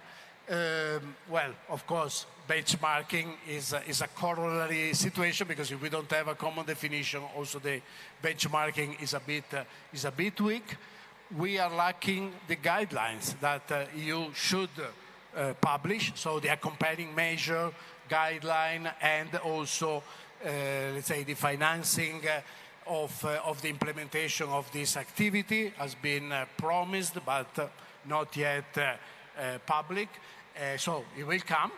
There is, let's say, in the process, in the legislation, a review that will come in the next 2-3 years to adjust more or less, say, small and not so small issues. For example, the soluble situation that will come later on in order to fix a little bit the whole system. Other commodities will be adjusted, so there will be more impact in other commodities. This is important because if today some of us works also in other products, other commodities, forget to think that you are out of the system. It's just a question of timing. It will be tomorrow, the day after tomorrow, whenever it is, it will come. And the last one is the one that I was already pointing, that is the involvement of the Joint Research Center, which I think is a very important step in order to have a clear and, let's say, stable situation, at least not to open endless discussion on what is the good map, what is not the good one, 10 meters, no 5 meters, no 3, whatever. Okay, so this is it. This is our address. If you need anything, feel free to contact our secretary. We will be very happy to cooperate with all of you, as of course we are to do the same with the European authorities. Thank you very much. I think, okay, one comment, but very quick, because I want to give to Michel from the European Commission to tell us something. It's not working? Can you hear me? Okay. No, I just had a comment, because whenever I hear some things, I get nervous. When prices go up to some extent for farmers, the other players in the value chain tend to say, farmers didn't listen, didn't see the signals, they're making a lot of money. That happened in 2020. We are having this whole conversation with our team in New York. And I said, you know, let's compare pairs and pairs. For those of you who've been in Colombia, we use old Jeeps to transport coffee. We call it jipao. Whatever a jeep can carry is called a jipao, an old jeep, 1950s, 1960s. The equivalent in 2020 was a basic jeep called the Jeep CJ7. The average price in 1982, when the ICA was renewed until its end in 1989, 1982 was about $130 a pound. The average price per pound in September 2020 was $121. We may be comparing different moments in history and so on and so forth. Let's compare what's comparable. If you're a coffee farmer, and you were to purchase a Jeep CJ7 for your farm, provided you're that prosperous you can buy a Jeep, it would cost you 8,200 pounds, the Jeep, in 1982. If you were to buy the same Jeep in 2020, it would cost you 23,384 pounds, 3 times. So that gives you an idea of the economic situation of the farmer. Fast forward, I just make some quick numbers here. If you go to today, the same Jeep, today as in 5 minutes ago, is $37,000. The coffee today, 5 minutes ago, $149. So the price for the farmer in pounds of Coffeelandia, where pounds of coffee is the currency, is 24,832 pounds of coffee. So, why exactly is that we should be happy when it goes to 2? The 130 in 1982 was equivalent just by inflation, US inflation, dollars, no exchange rates, nothing, US inflation, dollars. Coffee should have been at 341 in 2020. It was at 121. So it goes up to 2. It's still lagging really in a big manner behind. So I don't see why we should be happy with a little increase in prices for a short period of time. That's my quick comment. And then we go to the inflation. Yeah. No, just... But you have to respond. We are doing a real debate, so... But I'm very happy. Thank you very much, because now we moved the discussion not to volatility, which is not relevant, but to prices. Absolutely, fine. I agree. Very important. I think before we enter into this discussion, we have to listen to Michel from the European Commission. You want to respond to this one? One little last comment. Yes. It's nice to want to dream of a price of 341. I can't hear but you. if we were there, I think the world's largest producing country, Brazil, would be wiping out everyone else. There's competition. The fact of the matter ultimately is, look, why are chips basically, computer chips produced in Taiwan or in China? Or why are clothes produced in Bangladesh? Because they're more efficient. Coffee, unfortunately, is not insulated from that. I'm a big proponent of having geographic diversification. I constantly tell roasters, how many stories are you going to sell to your audience if there are only 2 origins left? You need to continue to invest in promoting and keeping all origins in your blend. You're selling romance and stories about different origins. It's your responsibility to have geographic diversification. So I keep basically promoting that idea to the roasters. But in the end, it's all very easy for, I think, producers to ask for support. But rather sadly, the reality is the higher the support, there are other countries that are more efficient, and Brazil, unfortunately, is one of them. So in my view, we have talked about Brazil and how important it is. I think I want to be at pains to be clear. I admire Brazil because they are a big producer, they're efficient, and there are things in my mind to learn from Brazil. Did say earlier today, look, how do we basically overcome this cycle where we have a situation of high prices followed by very low prices. And the reality of why we have very low prices is because the most efficient producers tend to produce more coffee. And if we've had a price that we've had in the last 2 years, as I think we basically talked about earlier, why aren't origins producing more coffee at the current price? And the sad reality, I think, is you need to become more efficient. Thank you. I think it's a very good point. But now let's go back and then give the opportunity to make some clarifications on the famous apple pie and the consequences of eating or not. Michel. Thank you very much, Gerardo. Good afternoon, ladies and gentlemen, fellow panelists. Thank you very much for this opportunity to address the WCC 2023 and in the plenary. I'm very honored. I just want to correct first that I'm not the head of the economic section, but of the sustainability section in the EU embassy in India. And I will therefore speak as a sustainability expert and as a forester, as an agronomist and not as an economist. So please apologies for that. I also took good note of the question on SPS, but I was not prepared to discuss them. I will discuss with colleagues and come back to the question, but thanks for it. I wanted to come back in particular to the very good presentation and slides that Marco presented, and thank you for this. I will first like to underline that the requirements of the EUDR, they apply to the operators who produce in Europe, import to Europe, or export from Europe. They are not laws for the producers or for the farmers. They are laws for ourselves that embody the preference of the EU consumers in a way.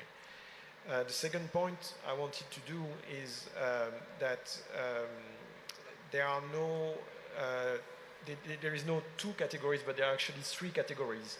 The due diligence process and the benchmarking process would basically create three categories. The default category, which was already mentioned, a high-risk category if there was a sudden increase or evidence of deforestation happening in a particular geography, but also a low-risk category.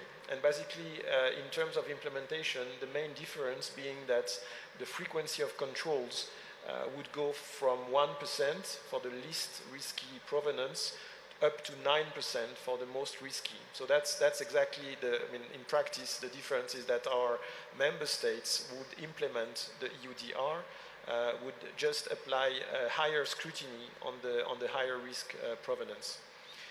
But then the most important is that the EUDR, which is law, it is already entered into force, and it will enter in application on the 31st December of 2024, and then it will be further fine-tuned, if you will, through a different level of reviews, as was mentioned by Mario.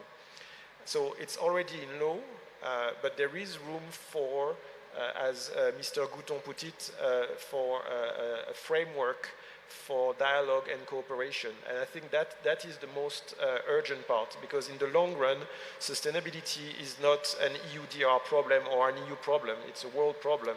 And it was rightly put that the problem of climate change is probably one of the biggest drivers of uncertainty, if not volatility, as regards the production and trade of coffee and any other productions in the future. So I would like to reflect a little more about what can be this framework of cooperation.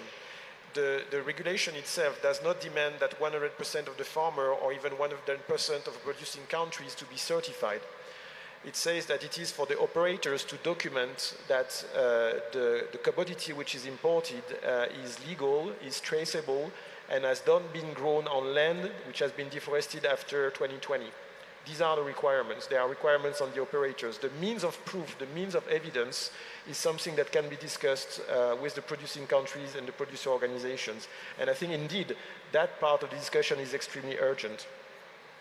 Now, personally, I've been posted in Asia for 8 years, so I may have an Asian perspective that may not apply the same in other geographies. But in my mind, expecting 100% certification down to the farm level in a relatively short period of time is not realistic, and it's not efficient. I think the verification cost associated with 100% verification at farm level could be extremely challenging. but that opens for consideration of other means of proof, like group certification, area-based certification, jurisdictional approaches. I mean, there are a range of options that can be addressed that would allow to certify larger polygons. I mean, the regulation sets the size of the smallest polygon, 4 hectares, but hopefully we would have much larger polygons that would become classified as deforestation-free and therefore classified as low-risk origin. So I think the reflection should really focus on what are the efficient, effective, affordable, inclusive, and pragmatic means to prove traceability, legality, and deforestation-free nature of the products. And for that, indeed, we don't have much time. If we are talking about the SMEs, it's about 2 years or 1 year and a half. So we have to work diligently in that direction. And my main message is that we are open for this dialogue with producing country and producing organization. Thank you very much. Thank you. I think I'll give you a few seconds to react, but I want to, give also our distinguished people to interact. So, Trishul, be very short, please. I think maybe a question for Michael. I think the biggest concern we have is that the world's smallest producers are going to find it the most expensive and will take the longest time to adhere to the EUDR regulation. And the likely impact, very likely and real threat, is that the prices that they get for the coffee is going to be substantially lower, as European roasters are going to be forced to blend out of those coffees if they have the fear that they're not going to be ready. So one specific question, do you think the EU will help producing countries in their efforts to meet the deadline? And the second is, do you think they will extend the deadline once they actually understand that there could be a lot of smaller producers globally negatively impacted by this regulation?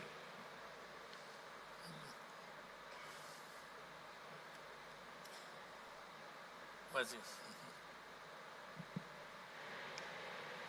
Thank you very much for your question. As regards the need and potential for collaboration and help, I think it is even in the regulation itself that there needs to be platforms for such exchange and for identifying issues with demonstrating compliance for all producers, not only the smallholders, but including the smallholders. So on the first question, definitely yes.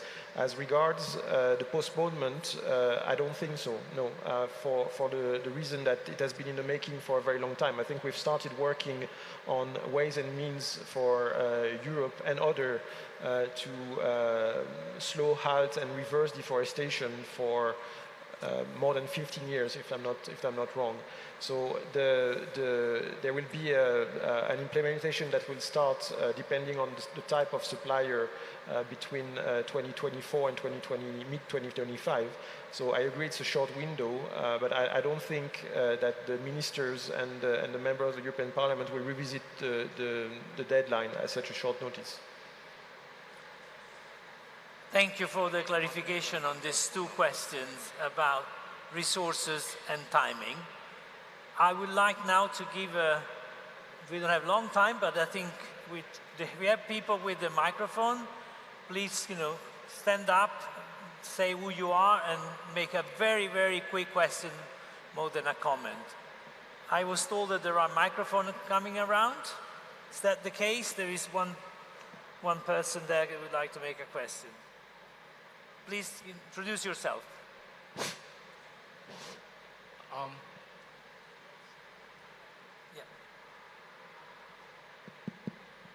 My name is Manohar. I represent small farmers from Chikmagalur district. In a coffee chain, a farmer's role is a major role because 50% of the producer to produce coffee, it will take almost 50% of the work. when a coffee is sold for example, for 100 rupees, a farmer's share will be only 4 rupees. In that, he has to maintain his estates and all his livelihood. It is very difficult for a farmer to cultivate in this situation. Because of this, in India, already the Arabica coffee production has come down.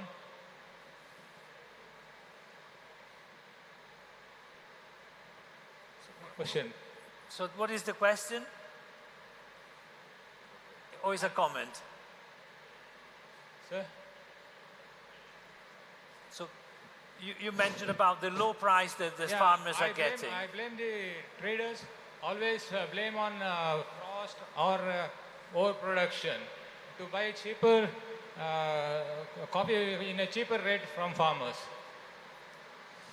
So I think the question is, thank you very much, sir. Any other question, and then we try to get an answer. Yeah, I got a question. Please. Okay, and this question is to Mr. Mandana. I think the skew between Robusta and Arabica, 5 years back, I think I'm a farmer from Chikmagalur, we experienced this, and it's again coming. So I heard what you said. What I'm trying to understand is it taste that roasters are heading towards Robusta, or is it price? And if it is price, they say at high prices you enjoy and at low prices you endure it. So maybe we got to endure it for another 2 years. So that's my question to you. Thank you. Second question. Can I just wait for the third one, and then we can reply? I know this was addressed to you. The other one also was engaging with traders. Anybody else? I can't see. Yes. Gentlemen, and then we try to recap. Yeah. Please introduce yourself. Mohan Kumar. I'm the president of Karnataka Coffee Growers Federation. I'm representing 98% small growers. My question is, in the value chain, by traceability, is there any benefit to the producers? And the second thing is, in the value chain, the total ultimate, the profitability is very low for the producer. So how we are managing is there any benefit by traceability to the producer? That is my question. Thank you. You start. To answer the question from the gentleman at the back, what we're basically seeing here is that the roasters reacting to the consumer need for a cheaper product. And essentially what is happening here is, the consumers feeling the bite, if you will, of a recessionary sort of environment. Personally, I'm finding it very hard to understand, because I was making the comment to one of my colleagues the other day. Everywhere you seem to go on holiday, or every plane you seem to fly seems to be full. So why can't the consumer afford a decent cup of coffee is the question. And the answer that one of the roasters gave me, he says, look, this modern consumer wants to spend more on experiences, in other words, holidays, more than on some of his life's essentials, including a good cup of coffee. So this whole move of being driven into, let's say, more robustas, I think is the reaction of the roasters catering to a client that seems to want a cheaper cup of coffee, not necessarily a better cup of coffee. My personal hope is that once we're out of that recessionary environment, that the consumer will begin to understand and taste or want a good cup of coffee again. The other thing which doesn't help is roasters tend to promote their own brands. They don't tend to promote origins. So as such, as long as that dynamic exists, the consumer doesn't really know that he needs to ask for a nice Kenya or a nice India or a nice Colombia. So that's another problem. So okay, I won't I'll just make a quick point. Mr. Mandana, so as of today, using Juan's point, Robusta, and this is specific to Indian farmers, as of today, Robusta and Arabica have pretty much reached equilibrium in price. Is that the case only in India or worldwide? In Brazil, they're still catching up of Robusta to go to get an Arabica to fall down? I mean, I have seen something very bizarre which I've not seen in my 30-year career. We saw for a brief moment people or roasters paying more for Robustas than the cheapest Brazil Arabicas. I think, in my opinion, that's a temporary phenomena. It's something that is going to change, and I think, in my mind, it's not permanent. Okay, thank you. Can you elaborate on the price on the first questions as well? I think you go there because the microphone doesn't work.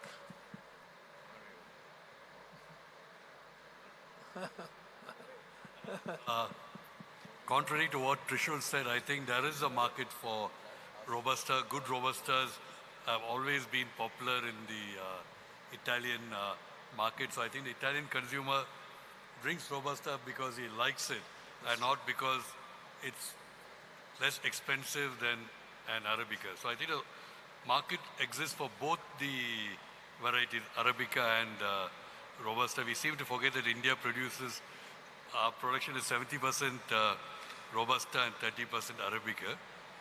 Moving on to Mohan Kumar's question about certification and so on. See, track and trace is here to stay, whether it is because of the roaster requiring or because of the regulations coming under EUDR. I know it adds to the cost of the farmer, and usually the farmer may not be rewarded with a better price due to track and trace. But it looks like track and trace is inevitable and it is going to stay. So whether you certify or don't certify, you're still, the buyer is going to insist that he can know where your coffee is. They talked about, I think Mario Arnold mentioned the geolocation of the coffee. So it's all going to add to your costs. Finally, the cost gets passed down the chain, and it's unfortunate that the grower has to bear it. So, you know, you don't have to go for an official certification as such. Probably in India, we can ask the coffee board to create a system of tracking these coffees. But I think tracking coffee is here to stay and cannot be avoided. Addressing what they said about EUDR as well, if you don't, if you permit, you know, and adding to what Juan said about going to heaven, I think modifying the Abbott's saying, the road to heaven is paved with good intentions, but bad ideas. So all of us do want sustainability, we want forests, and India particularly, we're very careful in protecting our forests. But the devil is always in the details. So, as he said, the law is passed. We cannot change the law. The problem is going to be in the details, but again, your issue of traceability will come in. So I think, you know, okay. Yes, here. Thank you. Michael. Sorry. It was not. Is it working? Sorry, it was not at all my intention to interrupt. I think you are very right that you can only learn by doing. And the reason I point out that we still have time is because the law has passed, but there will be something called an implementing act that will come before, of course, the legislation enters into application. And that implementing act has not been published yet. So there is still room for discussion as to how is the most effective, efficient, pragmatic way to do it. With regards to the question of the gentleman on whether it can be profitable for the growers, if it is indeed the case that they capture 4% of the value of the coffee, I don't see why they would necessarily bear 100% of the cost of traceability or sustainability.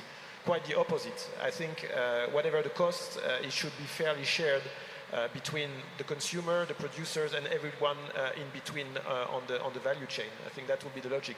Now, how do we achieve that, I think, is the question. Thank you, Michael. Mario. Yes, no, just a quick comment. from a roasting point of view. The regulations has a fine of 5% of sales.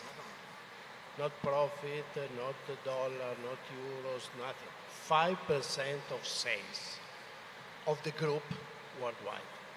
So very quickly for a medium roster or large, whatever it is, we are really talking about hundreds of millions dollar fine. And when I want to make a joke, trying to be hilarious on something that is unfortunately very serious, I say it's like when I park the car in second line, which you cannot do it, and I normally in Italy get a fine of about 37 euros, is that instead of doing that, they blow the car with all the people inside. So this is more or less something that instead of 30 of a normal fine, the authorities decided to blow the car with everybody in. So to say the least, my opinion is that it's a little bit excessive as a fine, but this is the regulation. And by the way, again, we should imagine that we are here talking on something that, yeah, we can modify, hopefully, in some details, but the law is the law, so it's there. So from a certain point of view, it's almost ridiculous to talk about something that is not going to change, no? But anyway, so the point is, from the starting point, from a roster point of view, considering that the fine can actually break the company if you only get one, and two or three or five, is not, this is for every lot imported. So again, just to give you an idea, a company like Lavazza is importing about 2,000 lots of coffee per year. So if we take 2 or 3 fine, it's gone, it's finished. We are better to give the company to the European authority. So of course, the risk analysis will tell us, from a managerial point of view, with the responsibility to our shareholders, to our company, we have to reduce as much as we can the risk. So how do you do that? So, okay, you can play the game and say, no, don't worry, nothing will happen. 1st of January will be postponed, or somebody will tell us that it's a joke, or somebody will tell us that, oh, no, it's not 5%, it's 5 euros. Okay, 5 euros, we can afford to pay the fine. But if these things do not happen, and as a manager, my responsibility is to manage with the freedom that I can. So what is the only thing that we can do now? Is to make very quickly a risk analysis, and the risk being the countries that will be ready or the countries that will not be ready, the growers that will be ready or the growers that will not be ready, and build our blends in a fashion that we will minimize that risk. Meaning, again, that if at the end of the story, only Brazil and Vietnam will be ready to in a way, to offer information and data that we can base on, we will have to do it. Simply because it doesn't work to take a risk of 150 million euros, which is 5% of our sales. What for? For blend variability, which is of course a paramount importance. Because if in the world all of us will drink one type of coffee only, the consumption will probably be 1/3 or 1/4 of what it is today, because the variability of taste is one of the bases of the consumption that we had, which is, by the way, always going steadily, 1.5%, etc., etc. So it's a very good market from that point of view. No, but this is also due to the fact that we can have different types of coffee. We can have the Robusta type of coffee. We can have the specialty coffee. We can have the soluble. We can have many, many ways of drinking our product. And that makes an incredible richness, which would be killed simply because there is no possibility of managing this risk. The only way to manage the risk is to change blend to minimize it, or the other way around, to imagine, let's say, very fantastic solution from the point of view of making the declaration. So, okay, there are ways of using other maybe companies based on other countries, all sorts of things that will happen. And as usually in these things, very passionate intervention. You wanted to say something? Or? Okay, look, we are about to finish, but if you allow me, I just want 1 minute question answered by all of them. You have a magic wand. We know there are a lot of challenges in trade. What would you use the magic wand for? But just really one thing. What would you do if you have the magic wand and you can solve a challenge of the coffee trade?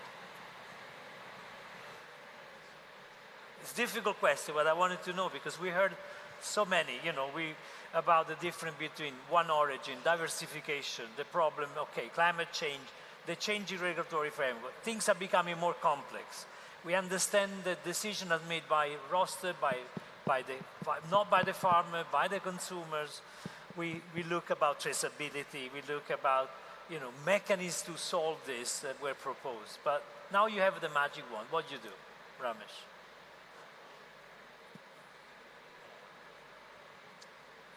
It's not working.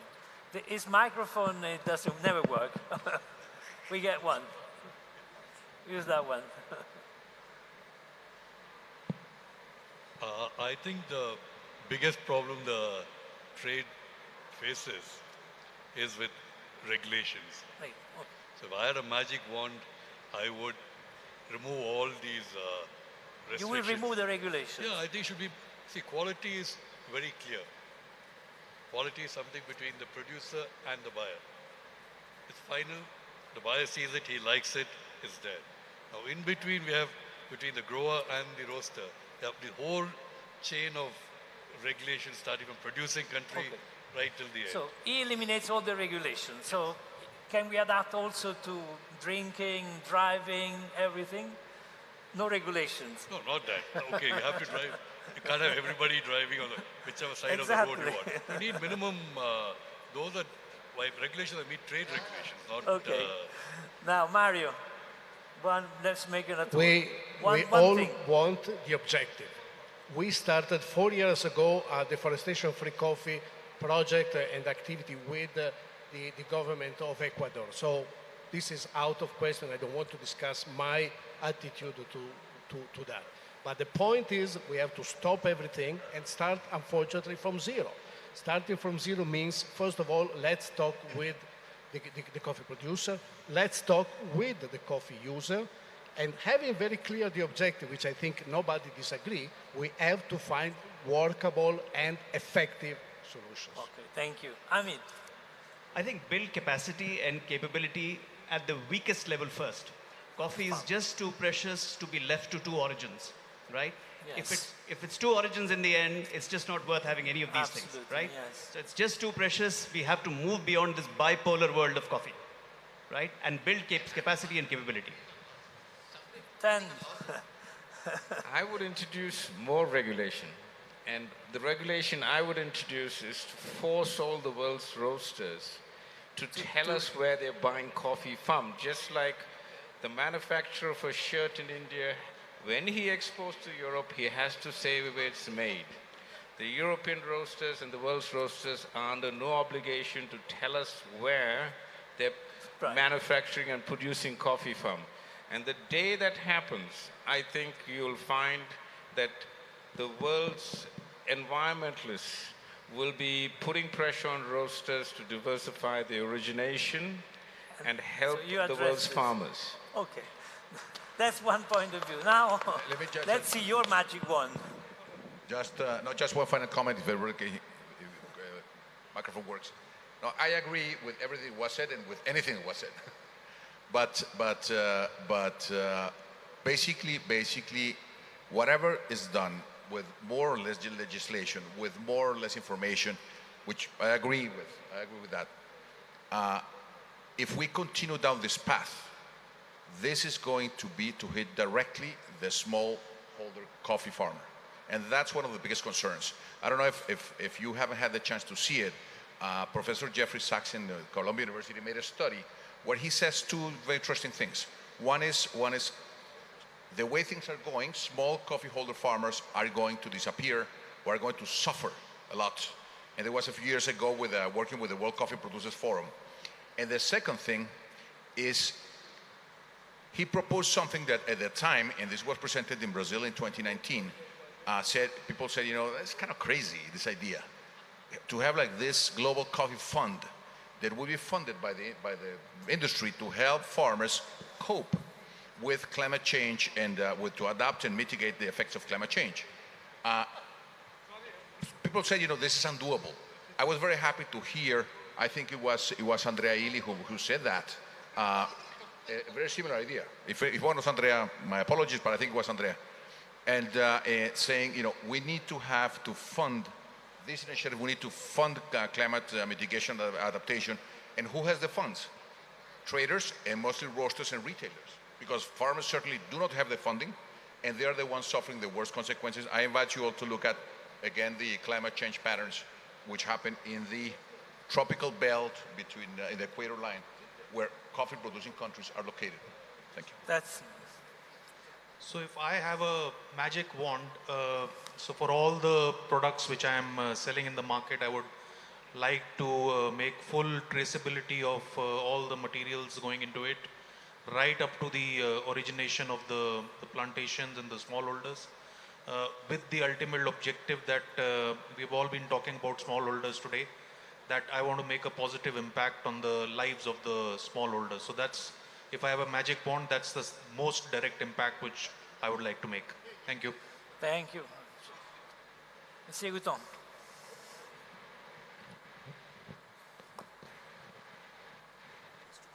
Yes, very close. Yeah. Just one mic comment. Vas-y. Oui.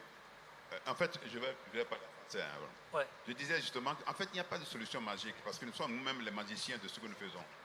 Alors, parler d'une solution magique, ce serait peut-être utopique, surtout pour les producteurs qui sont le maillon faible de la chaîne ici, là.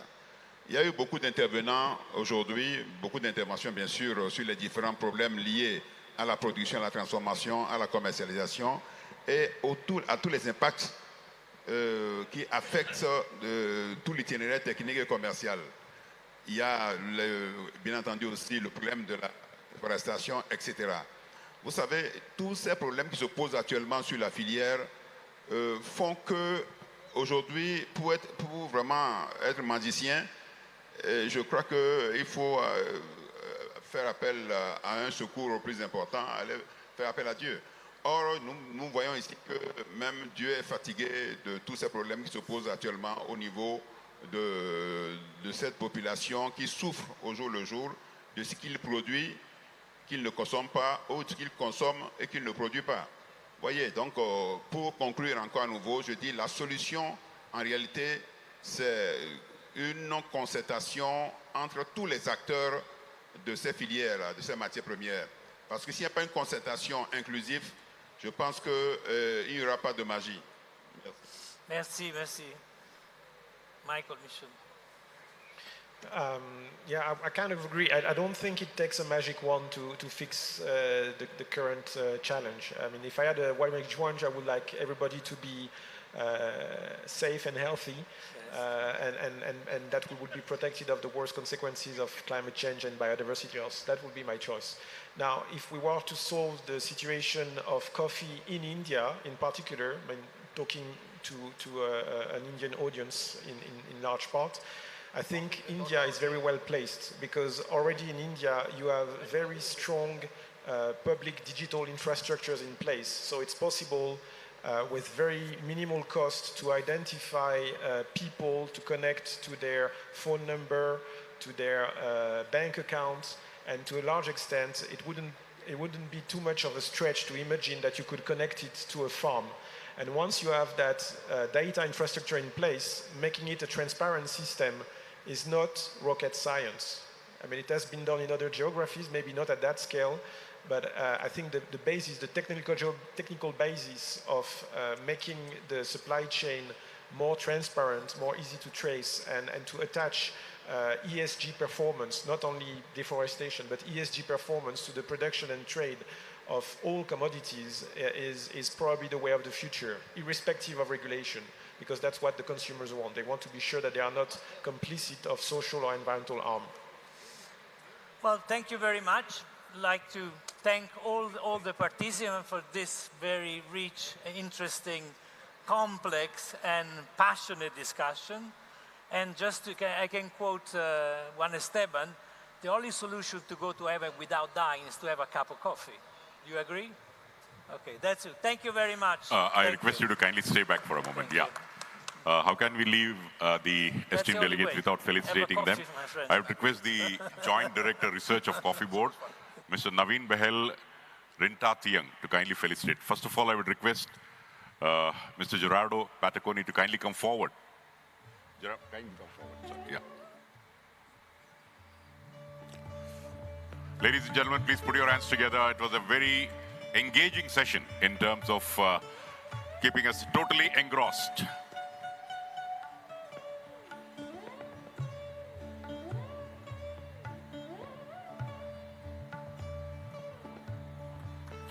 Thank you very much, Mr. Gerardo Pataconi.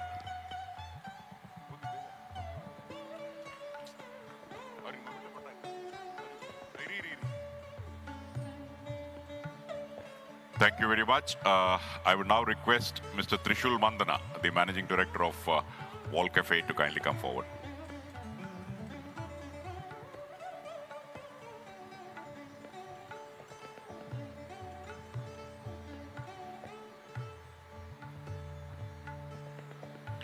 Thank you, Mr. Trishul, the Managing Director of Wall Cafe. I would now like to call upon Mr. Juan Esteban Ordaz, President of the Colombian Coffee Federation. Mr. Esteban.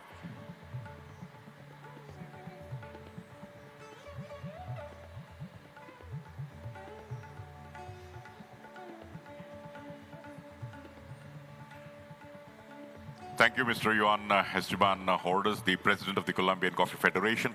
Now I would like to call upon Mr. Mandeep Singh Tuli, the Procurement Head, Nutrition and Ice Cream, South Asia, Unilever.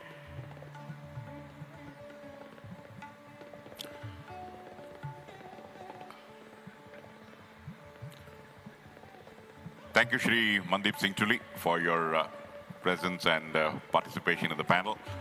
I would now like to call upon Mr. Amit Pant, the Senior Vice President of Tata Coffee, to kindly come over.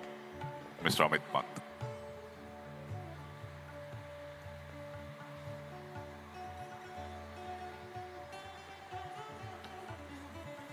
Thank you, Mr. Amit Pant, the Senior Vice President of Tata Coffee.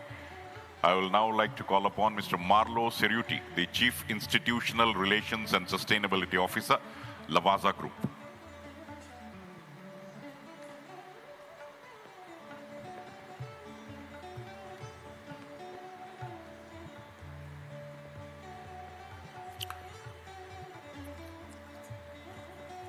Mr. Ramesh Raja, the President of the Coffee Exporters Association of India.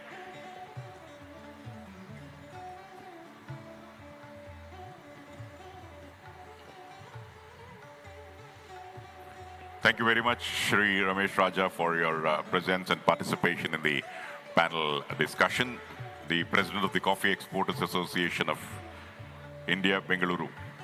Dr. Anselme Gautam, the President of African and Madagascar Robusta Coffee Agency, ACRAM, Togo, to kindly come over.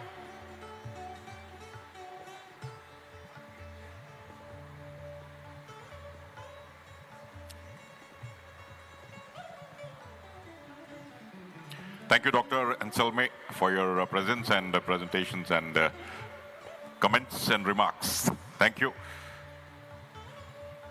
Dr. Michael Boki, the Councillor, Head of Section, Delegation of the European Union to India.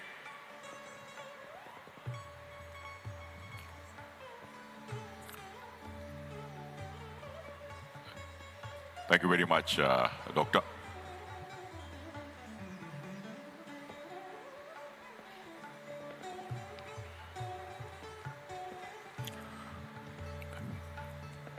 Thank you.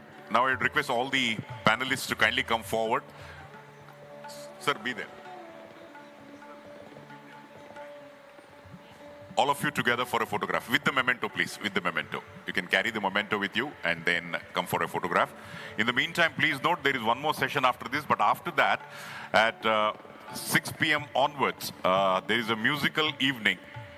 The Coffee Board, Government of India would invite all the delegates, sponsors and exhibitors to this musical evening. Please pass on the message. Some of you might have gone out. Please tell them that there is a musical evening at 6 p.m. followed by a heartfelt thanksgiving to our sponsors. So please take a quick break for about 8 to 10 minutes and then come back so that the next session will start at 4:30. Thank you very much, and all of you take care. Do come back quickly.